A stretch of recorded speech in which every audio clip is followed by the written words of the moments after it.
The breach that changed my life, I could have stayed home that Mother's Day Sunday and just enjoyed the rest of my day. I did my job. I raised the alarm. But I decided to give whatever I could to the CIO using my journalism skills for communications, the incident response kind of skills I'd harnessed through the military experience I had. And I stayed in that boardroom that entire day helping deal with that incident. And afterwards, the CIO asked me to build a cybersecurity practice at the university, launching into this crazy career. Welcome to the Operate Podcast, where we give you a behind-the-scenes look at company building from the perspective of the builders themselves. This is how we operate. Welcome to the Operate Podcast. I'm Kerry Ransom. Today's episode is sponsored by BankTech Ventures, the first strategic investment fund designed by the community banking industry for community bank innovation and investment. BankTech identifies leading products and technologies for community banks, works with the founders and management teams to maximize the impact for community banks and for their businesses. If you're a bank looking to innovate and invest in the future, or a founder who wants to work with community banks, reach out to BankTech Ventures at banktechventures.com. My guest today is David Shipley, who's co-founder and CEO of Beauceron Security. Beauceron is a cloud-based platform that gives employees a powerful personal cyber risk coach, empowering them to improve their cybersecurity practices and behaviors. David started the company several years ago while he was at the University of New Brunswick in their technology department and experienced a major cyber attack there. We'll talk a little bit about that today. He was also an officer in the Canadian Army and often draws from that experience in the leadership training he received there. And I so appreciate David for how curious and intentional he is in his personal development, as well as the development of everyone on his team. And we'll definitely talk more about that today as well. David and I have gotten to know each other after he went through the ICBA's Think Tech Accelerator for Beauceron. And I'm super fortunate as well because we were able to invest in the company, and he's part of the BankTech Ventures family. David, let's get into it. Thanks for joining me today. Thanks for having me. Absolutely. So let's start. You obviously have established a deep expertise and I would say passion as well on the topic of cybersecurity and risk. So let's jump into the current issues that you're seeing. So what would you say are the biggest trends that you're tracking right now? Right now, the current levels of cybercrime remain extraordinarily elevated when you look over the last 5 years, basically almost a doubling over the course of the pandemic. And that was a significant driver for a lot of different fraud, ransomware, and that coupled with sort of the two major drivers, the global geopolitical instability, which is now the most sort of adversarial it's been since I was a kid. It was the Cold War. And you also have just constant iterations of technology, both for defense and attack, that are happening at a pace that's difficult to fathom. And so it's hard for everyday people to keep up with all of this. And in some ways, we've almost become resigned to this current cyber dystopia. This wasn't the internet, the information superhighway we were promised, because when we were promised the information superhighway, no one thought to ask about the highway robbers. And now we're seeing what it looks like, and it looks a lot like Mad Max on the internet. Great place to start. It's troubling. I mean, I feel like, to your point, there's no shortage of attempts. You have, I mean, as you alluded to, some state-sponsored, you have the Mad Max-like, individual actors just trying to do whatever it is that's motivating them to do it. But, I mean, do you see any sort of end in sight or a scenario in which we see less activity? No, in fact, as we look towards sort of the hope for soft landing in the US economy as rates ease and other things, we're still in an economically difficult period. And what we have seen traditionally in economically difficult periods, when we go back to the 2008 financial crisis and others, is crime actually picks up. Criminals are hurting too. And you also have major financial pressures on cybercrime dependent states like Russia who need cash. And the best way to get cash is to push these ransomware gangs out and continue to make hundreds of millions of dollars. Like one Canadian grocery chain was hit by one of the Russian gangs, Black Basta. Their financial losses from this attack after insurance was more than $50 million. That's Mm. just one attack in Canada. The attacks on the American healthcare system have been astounding. We now have statewide healthcare systems that have been hit multiple times in the same year this year.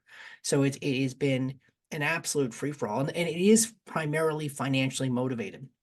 And the secondary motivation is a longer term strategy, and you're going to see that coming out of China, which is about intellectual property theft.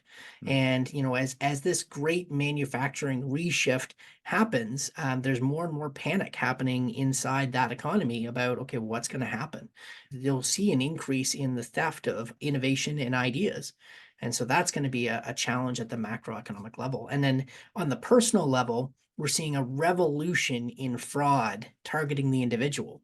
Everything from the return of check fraud, like old school, crack open the mailbox and just use, the magic eraser to rewrite who the Mhm. check was destined for, which is now being organized via Telegram to find potential folks to participate in the crime and is skyrocketed up to 82%. And then you've got the rise of artificial intelligence generated voice fake grandparent scams targeting parents. And of course, there's a story of an American mother who had a kidnapping scam pretending to be her daughter, demanding a significant ransom in that case. So it's not just seniors, it's targeting people and it's hitting them where they're most vulnerable, their very humanity, their love for the people, their friends and family. And then you've got this awful industry in the pig butchering scams, which is now a major source of income for Myanmar and for Chinese operating gangs operating out of Myanmar, which the tune of fraud losses now in the United States up to $1 billion, where they develop long-term relationships and do investment fraud or romance fraud against some of our most vulnerable people in our society. So the attacks on the individual are skyrocketing, and it's coming at a time where police are swamped. Now, the United States is blessed with one of the best agencies in the FBI, but they cannot keep up as criminals figure out that if they diversify and if they go at the micro level, they can swamp policing response.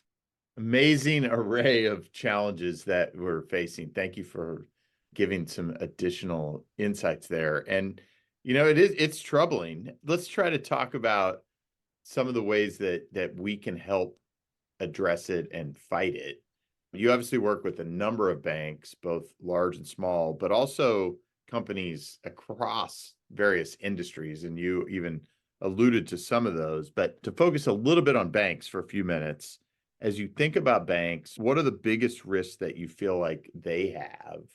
And how do you think about these new tools like AI to potentially both help them and maybe even to hurt them?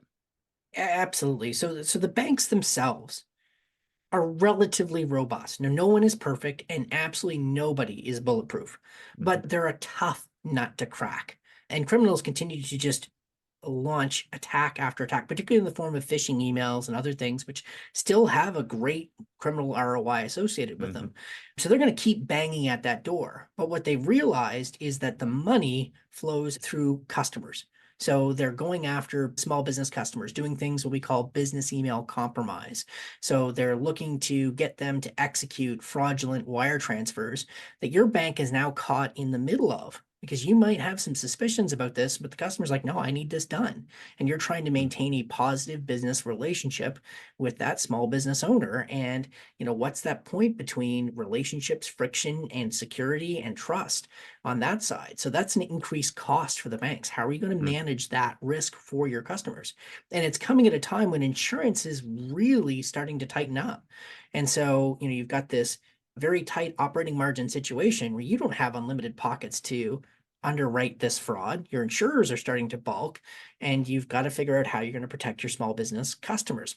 You also have money deployed into those small business customers, and they're getting hit with increasingly consequential ransomware attacks. And, for those listening, it's everything from car dealerships, meat processing, butchering, like advanced R&D. It's the entire gamut. There's not a sector that hasn't been hit by this. Healthcare in particular, as I mentioned earlier, is just having an awful time.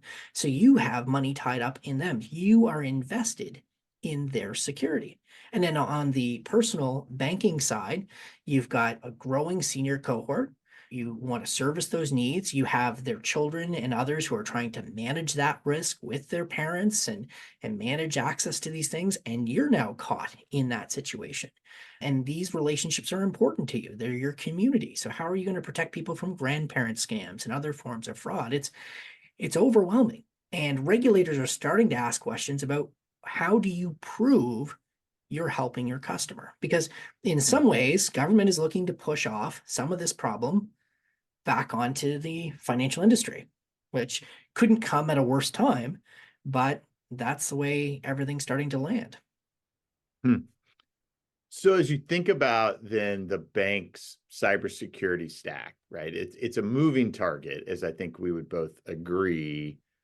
What do you think they need to continue to think about as they think about their service stack to protect the castle, if the bank is the proverbial castle? Well, I think the NIST cybersecurity framework, which is, the thing to watch in 2024 is the new one that's about to be released. But the current one has these core areas. And I look at the core areas almost like the psychologist Maslow's hierarchy of needs. So if you picture this pyramid, at the base of the pyramid in Maslow's is food and shelter. That's identity. So how do you know who has access to what inside your organization? And this is so fundamental and it is so difficult, particularly as your bank undergoes digital transformation. You've got cloud-based applications, you have other things, your core. How do you track who's got access to what and prove you've got a good handle on that? And I can tell you right now, we work with 100,000 employee organizations. We work with 10-person organizations, public, private sector, everybody struggles with this, which makes everything we're going to talk about next in cybersecurity so much harder. The next layer after identity is detection. Can you find out if something's going wrong? And that's both within your network, but also when you think about complex transactional analysis. So companies that come to mind like Verifin, how do you find the patterns of fraud or abuse on that side? So that detection. And after detection, well, you've detected it, can you protect it? Can you make sure that, I'm sorry, I think I get the order. You protect it, but can you detect if someone's going after it? And protection is typically where most organizations have done well. So identify, protect, detect. Protect is where we bought our firewalls, our email gateways, our endpoint detection, our analytics. And probably the area that most organizations struggle with is pulling all this data together to understand, what do I need to protect? Most small banks do not have the NIST perfect guideline of what my critical assets are and who the business owners are making the decisions about the risk tolerance for that inside organizations. You're trying to run your bank, man. Like, come on, it's hard. And then connecting that back to detection. So can you find and stop this stuff as quickly as possible? And the one thing that we've been very successful with is encouraging phish reporting. Now, for all those financial institutions listening today who are measuring the effectiveness of their security awareness program, click rate is fun, how many people fell victim, etc. But it's a vanity metric. Report rate of your employees who received your phishing simulations, how many are consistently spotting and telling you about them? And driving that rate up drives up your detection capability, and you will catch the real stuff that's getting by your email filters. And email filters have a leakage rate, every single one. This is not a vendor hit. The leakage rate varies by quarter because what happens is they're playing cat and mouse with the attackers. So the attackers over the last quarter, as we headed into the Christmas holiday season, went crazy with QR code phishes. Why? Because all the email filters were having problems with that. Well, as the quarter closed out, Microsoft announced we're getting really good at catching QR code phishes. Well, guess what? They change. They go back and they change their tactics. So it's cat and mouse. And that leakage rate can be 5%. It can be as high as 50% periodically. That's a big hole. So you want to make sure you understand that and your people are able to help you be resilient. Then, God forbid, the bad thing happens. Can you react and recover from that thing?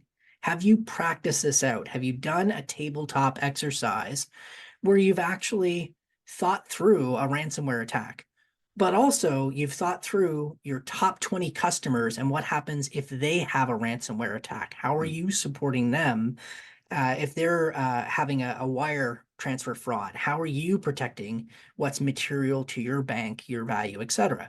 Broaden those tabletop exercises. And the goal of the tabletop exercise is not to give high fives that you have the perfect plan.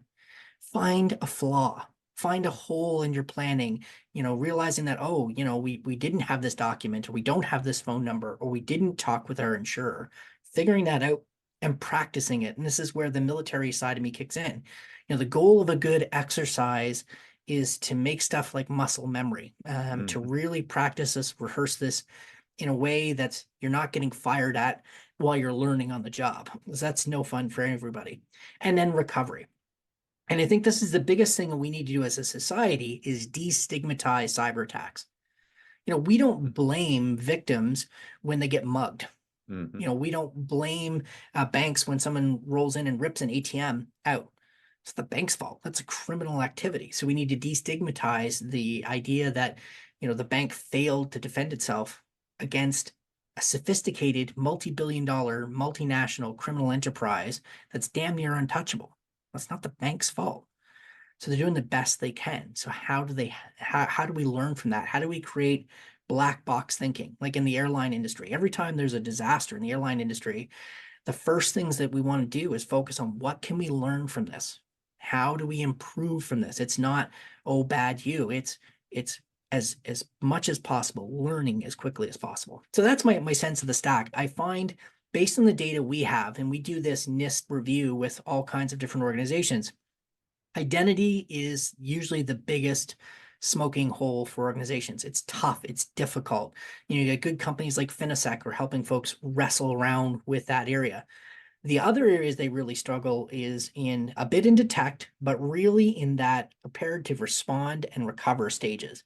And that can be even as simple as making sure that your IT team actually tests your backups in a meaningful way on a regular basis. And all of this is a lot of detail at a time when everyone's bombarded with every other business pressure happening. Hopefully that makes some sense as I walk people through that conceptual map. I think that's great insight and great advice, David. And we could spend hours probably just talking in more depth there. I think it's appropriate, though, at this point, we haven't really talked about the Beauceron Inception story. And I think you've hinted at a number of areas that you cover. And I'd love to make sure you get time to explain, what area of all of that you also are covering at Beauceron. But let's talk about that. I mentioned the incident when you were at the university.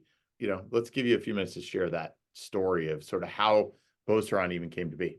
Sure. I guess this is the part where I admit I'm an accidental cybersecurity professional, right? I've been a Canadian Forces soldier. I was a newspaper reporter covering business, crime, and politics in my home province here in Canada. I left that in 2008 to join the digital marketing team for the university, which was an awesome job. I got to, rewrite the copy and organize the website for such an amazing public institution. It does such a good thing, gives people a chance to launch their careers and lives. And I loved every minute of it. And on Mother's Day 2012, that career changed dramatically. When I got up early that morning, I took my dog for a walk. And of course, I regularly check my emails, even on Mother's Day Sundays, to see what's happening. And I had this nasty note from this activist group called Team Digital. And it said something to the effect of, we got your non-public information, your IT security sucks, do better, et cetera. And then it ended with hugs and kisses, which I thought was an interesting sort of way to end the note. Appreciate that. And rushed back into the house. And while I am not a computer scientist by background, as folks can probably tell, I'm a pretty big nerd. And I went on Twitter, I saw their posts, I went to Pastebin, I saw the database tables that they had stolen, and I called my friends in the IT department who I work closely with in marketing, but wasn't in the IT department. I said, hey, I think there's a problem.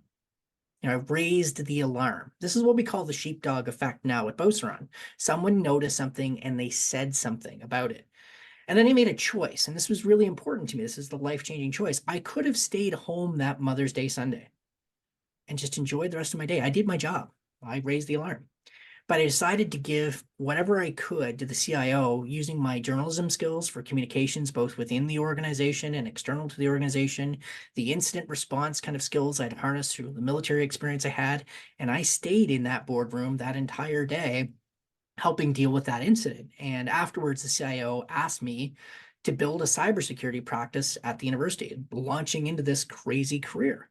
Now, a fun footnote about the breach that changed my life, the leader of the group that hacked us was actually a US Navy sailor, the systems administrator on a nuclear aircraft carrier, and he hacked the university from the nuclear aircraft carrier. And it's the one and only time I've seen NCIS outside of the really cool CBS TV show. So that's my personal claim to fame on that side. What I learned over the journey of 2012 to 2017 is that as much as I thought cyber was a technology story, it's not. Every single incident I investigated, and I dealt with hundreds of different incidents.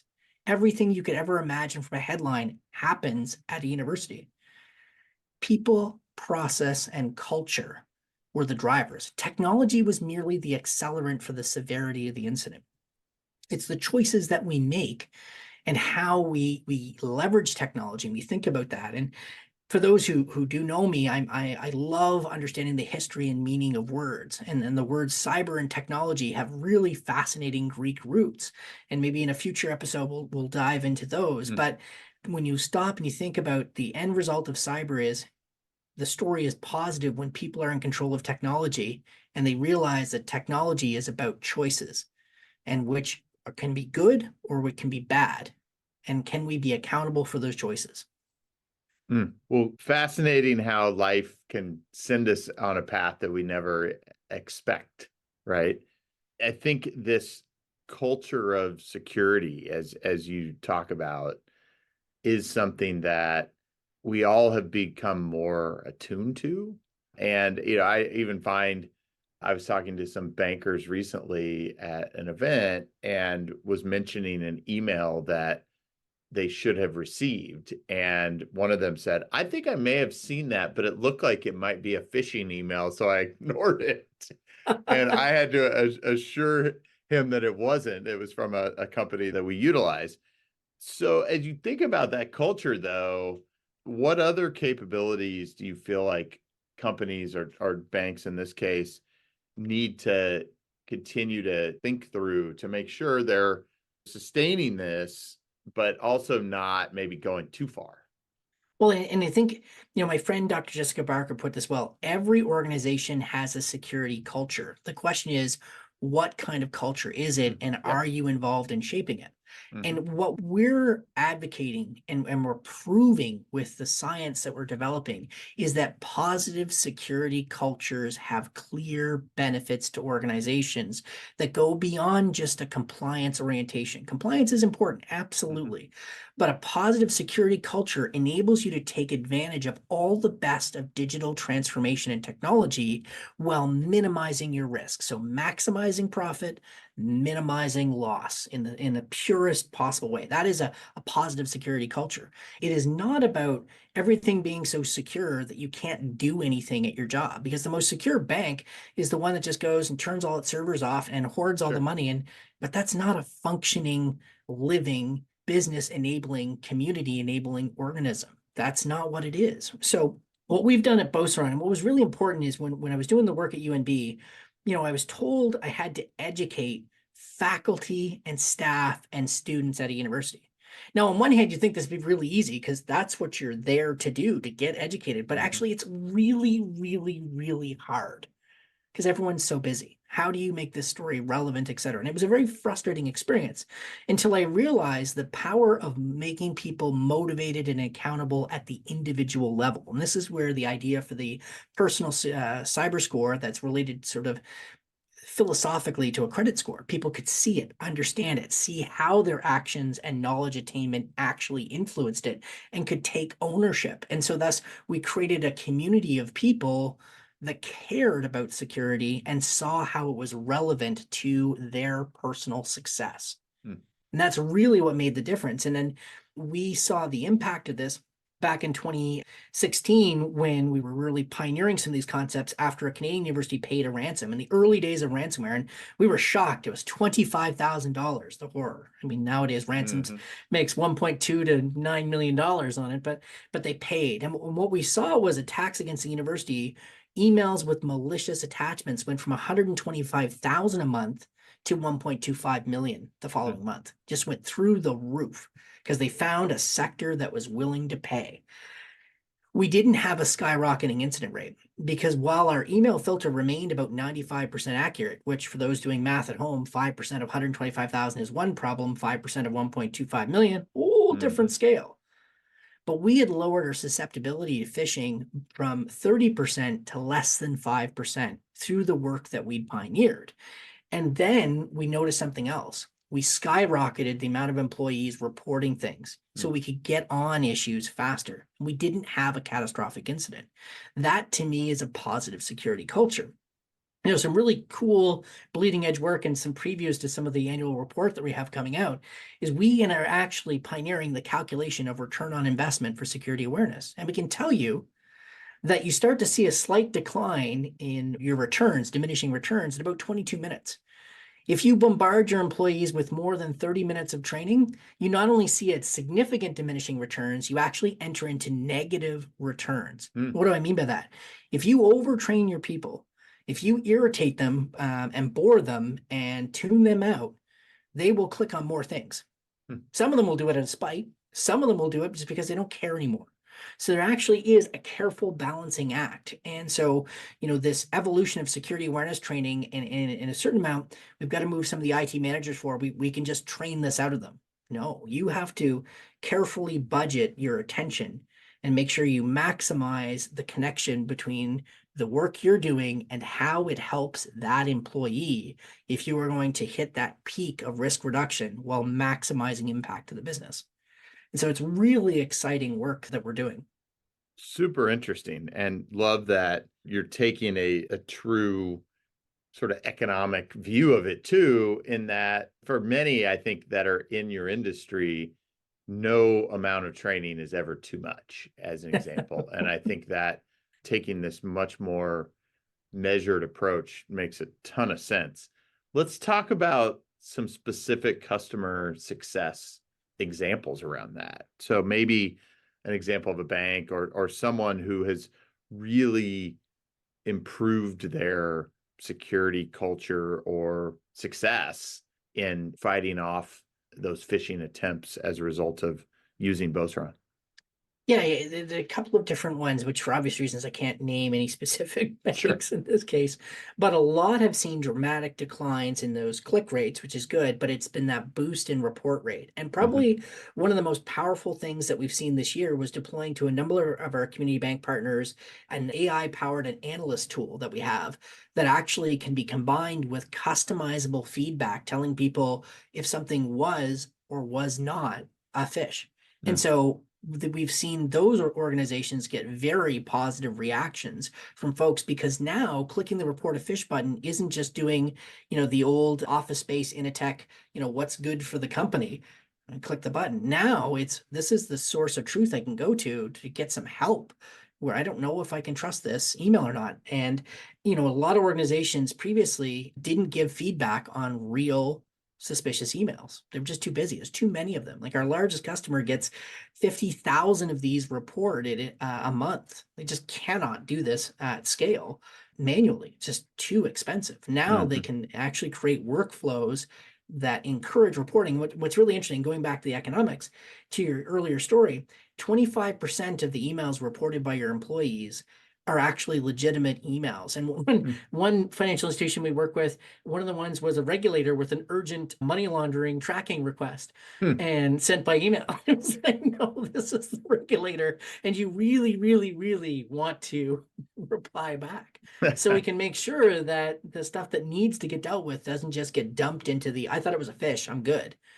No, man, here's your email back to you. You need to actually do this thing. So that's been some of the really positive things. Some of the other things that we've seen really positively received this year from community banks is we've customized the way that they actually get the remedial training. So now employees, when they fall victim to a phish and they get the module assigned, it actually shows them in that module dynamically the phish that they actually clicked on. So it shows a screenshot of that.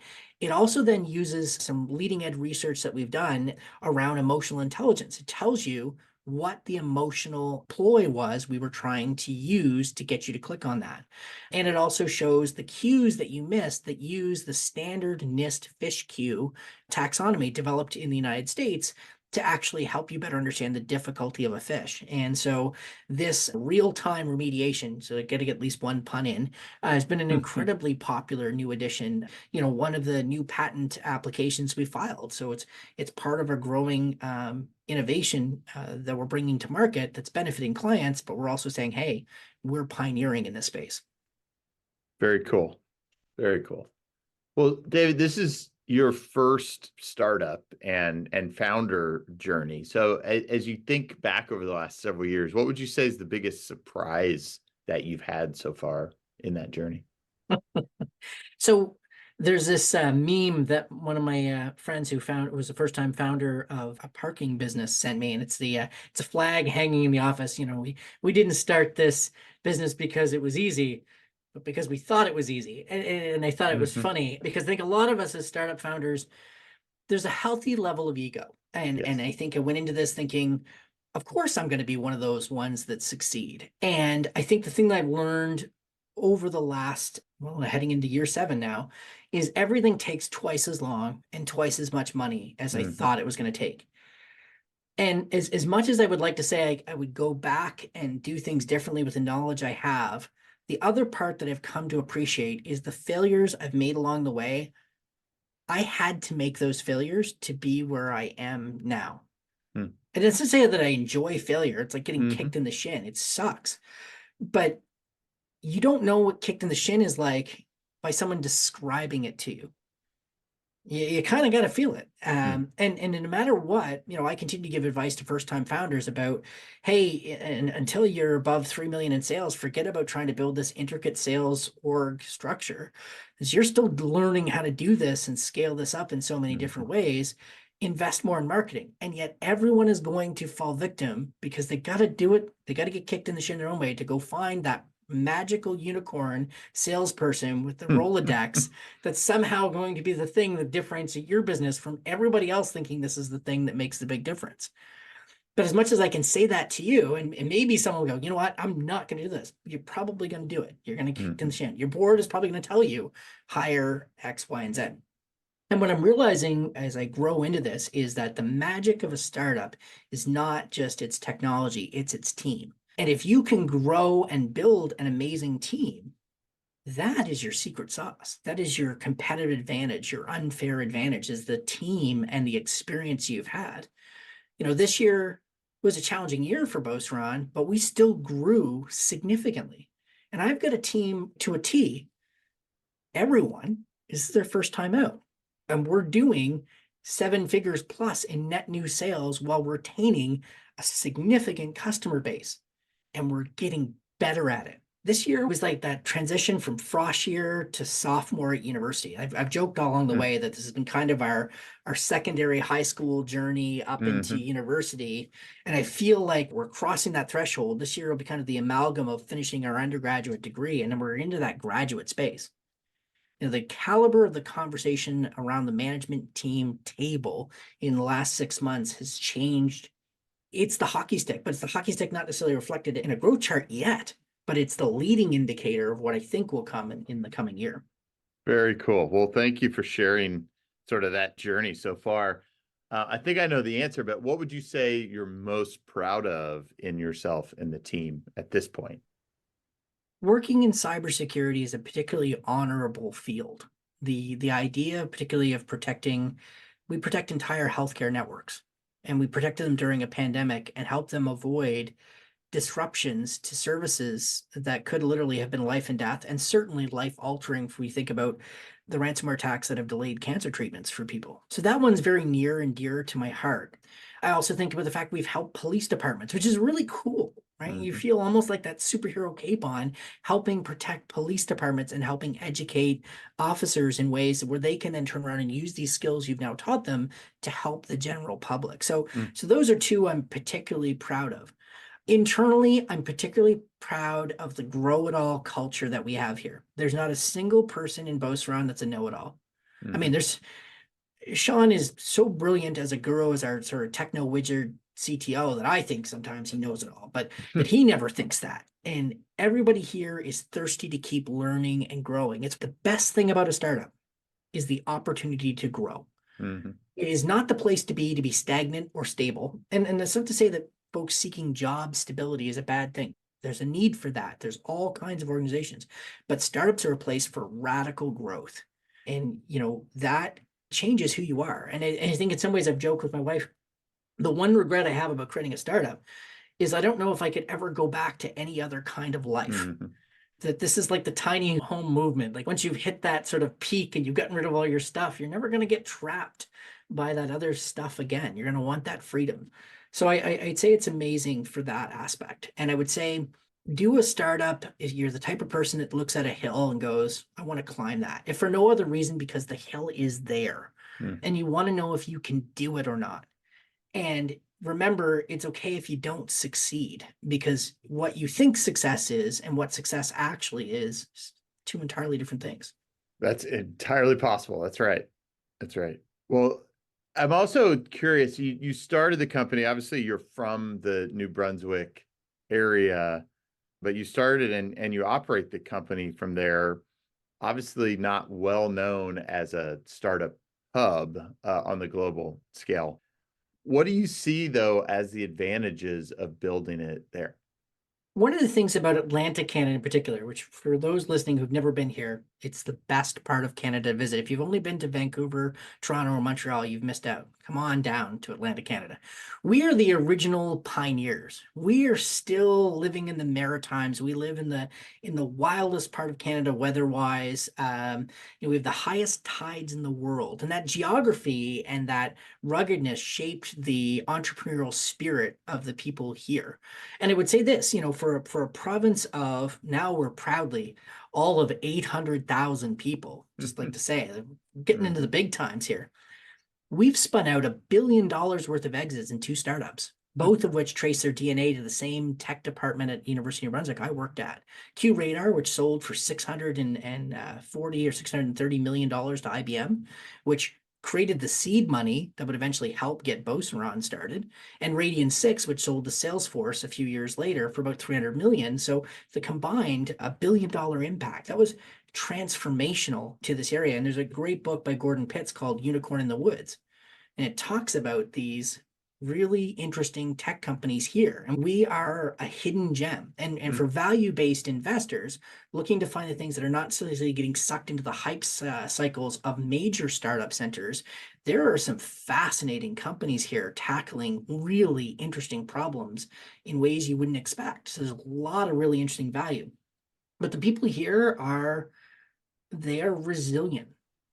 And I think that's probably the greatest asset that I have in this company is our resiliency, because you're going to have your perfect Excel spreadsheet that you have mapped out, and you're going to have your perfect marketing plan, and your product, of course, is perfect. And everything's going to go amazing, because that's what you have to believe to create a startup. But it's not. And it's like we used to joke in the Army, no plan survives contact with the enemy. No startup survives contact with customers. It evolves, it adapts, it becomes what it's going to be, but it's not what you thought it was along the way. And resiliency is the key part of that. And I think that's one thing, overall, as I read a lot of different stories about the mental health crisis facing young people in particular. I say young people as a guy who's turning 45 this year, but youth coming out of universities. We need to put a greater emphasis on celebrating, building, and encouraging resiliency.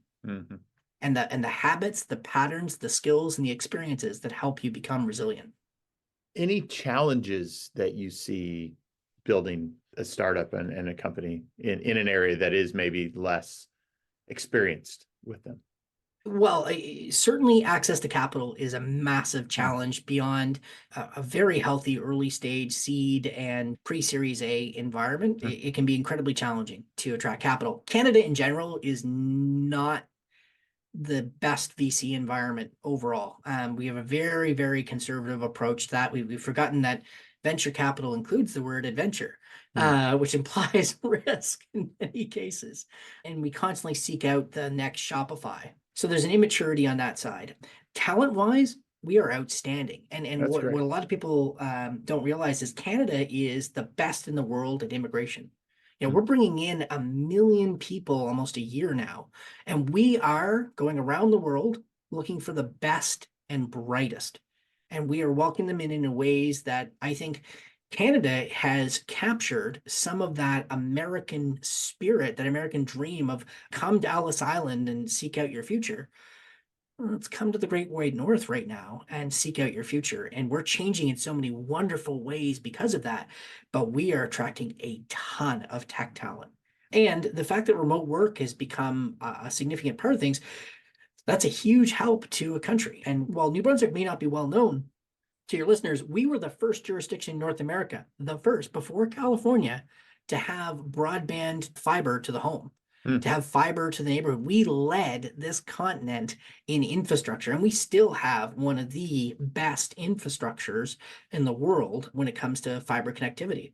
We have incredibly low energy costs. While housing in Canada is under a pinch right now because of our aggressive immigration strategy, it's still far more affordable than most other parts of the world. So there's a lot of advantages to Canada. And also for American investors, the dollar literally goes further. Mm. $1 is worth $1.25, $1.30 Canadian, right? So we have some really interesting economic advantages on that side. Well, the secret is now out, David. So you've inspired me to particularly pay more attention and more time in your neck of the woods. Well, let's talk a little bit more about you. As you think about this growth, your team and you continue to evolve and grow, what is an area of your own capability that you're investing in right now as you look ahead? I think one of the big things that I'm spending more time on in the coming year is embracing my inner nerd and my field CISO role. And what I love about that is working with our current customers as well as some of the prospects that we have, both large and small. We're working with this amazing financial institution in California about, how to prevent fraud losses for their individual consumer customers, and been working with their tech team as we've been developing some ideas and solutions for them. And that has been amazing. And I also work with some of the largest organizations on the planet, and we're providing our leading edge research and data about how we're doing this better. So leaning into that expertise and passion and providing that value and then bringing that back to the company as we develop our future vision is probably the thing that I'm spending time on. I am spending a lot of time digging into AI right now, and I'm learning a lot about neuroscience. And probably one of the most influential books that I've read this year is called 1000 Brains. And it is to neuroscience what Charles Darwin's theory of evolution was to biology, an overarching theory, as it were, of how things work. And it has some really interesting observations of how we learn as humans and how we create reference frames based on our actual spatial understanding and our encounters with space and the use of our senses. And it also has some pretty powerful arguments about the limitations of our current approach to artificial intelligence.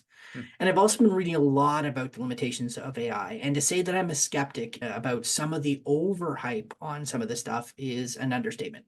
And I think that there is some room for some healthy challenging of some of the meta narratives that we have established out there. If there's one thing in 2024 I'm going to spend more time talking about is ChatGPT is not going to take over the planet. But 1 in 5 times it might give you the absolute most insane answer possible because it's not actually intelligent. If there's one thing I could accomplish this year is to change the name of artificial intelligence to advanced automated software, because that's all it is. There is not a lick of God-given intelligence in any of this stuff. It is, as was described in a fantastic academic paper, it is a stochastic parrot. That is, it's a statistics number crunching, repeating machine. It does not have an ounce of the creative spirit of humanity in it. And, you're going to see some interesting challenges of the limitations, both computationally, both carbon footprint wise, but also probably most interesting legally is the copyright challenge. Now, just this week, the New York Times dropped a nuclear bomb lawsuit on the large language model industry, ChatGPT, OpenAI, saying, hey, look, you've taught yourselves, enriching yourselves off of our creativity and our labor unfairly. And how this plays out in American courtrooms, I never thought I'd say the words copyright is going to be sexy for a while, and it's going to be the determining factor in this current generation of AI. Yeah, some really interesting topics, and I think that healthy skepticism is a positive force for creating awareness and dialogue, and in some cases inspiring us to keep going, keep investigating, keep driving toward new ideas, because this is AI is not anywhere near finished, as I think we all know, and I do think learning these tools will continue to be important to increase productivity, and a lot of people will continue to experiment and embrace them, but it's not a full replacement for intelligent humans, as I know you would agree. No, and I think we're pretty proud of the machine learning, old school machine learning, because I feel like this is like the handmade, home cooked machine learning model that we came up with for diagnosing a real phishing email that reads emails and looks for context on it. It's really, really good at what it does. It's 85% accurate, which is amazing. And we're constantly trying to get that next percent point on that. But I'm not going to ask it for cooking advice, because it doesn't have a sweet clue how to make a baked potato. So it's understanding when and where these tools in the hands of humans add value. But we are still the top of the food chain of intelligence on this planet. And I can make one prediction here about cybersecurity. The day we truly create artificial intelligence, non-human intelligence of an actual creative, I think, therefore they am, we will have put cybersecurity in the rearview mirror, because we have created a whole new set of problems that hopefully maybe this time around we'll be ready for, unlike when we ran into the information superhighway, not thinking about speed limits or the highway robbers. Well, David, one thing that I find that successful people like you have rituals or disciplines that they have embraced throughout their life, any that you really hold dear to you, or even new ones that you've adopted since starting Beauceron? I would say I am almost religious about how I check data and think about data and challenge myself. So I am in our CRM, I am in our financial accounting systems every single day. And that's not because I don't have good people that I trust to do things. It's because I'm constantly seeking to better understand what drives insights. What are the things that I tune? Because that's what it is to adjust a business now. At this point, I've been watching a lot of For All Mankind, so apologies, I'm gone full NASA nerd lately. I'm not a rocket scientist by any stretch of imagination. But the ship is now off the pad, and it's rocketing along. And this is not the time to do radical figure eights with your rocket. You do adjustments, and you figure things out, and you see the long-term impacts. For me to plan a new innovation that's truly going to improve the trajectory of the company, it's 18 months. So I have to be able to start making the changes now and understand the data and to use that in really interesting ways. Because my company is also predicated in this idea that educating people using information to make better decisions. So I live that every day on it. And we know when things are going right, and we can see when they're not, and we can make those adjustments to it. And that's probably the most important routine. I'd say the second routine is I constantly seek out and find smarter people than me online. So I have a voracious appetite for new thought leaders in a variety of different disciplines, and constantly seeking out perspectives that challenge my own. Because the worst thing that can happen now to a mind is to tell it what it wants to hear. So constantly shake it up and have that. Creativity comes at the point of cognitive friction, where your current beliefs versus new knowledge collide. And so seeking that out can kind of kickstart some interesting things. So I follow lots of different people I don't agree with, which I think actually makes me a more resilient person. Because they may actually be right. And sometimes, God forbid, they are right and I am wrong. And I think that's probably the other thing that as I approach 45, and I think one of the advantages of starting this company when I was in my late 30s is I'm much more comfortable being wrong, and then learning from it and adjusting from that. And that is something I think as a society, two problems in Canada when it comes to innovation. One, the stigma of failure is still very huge.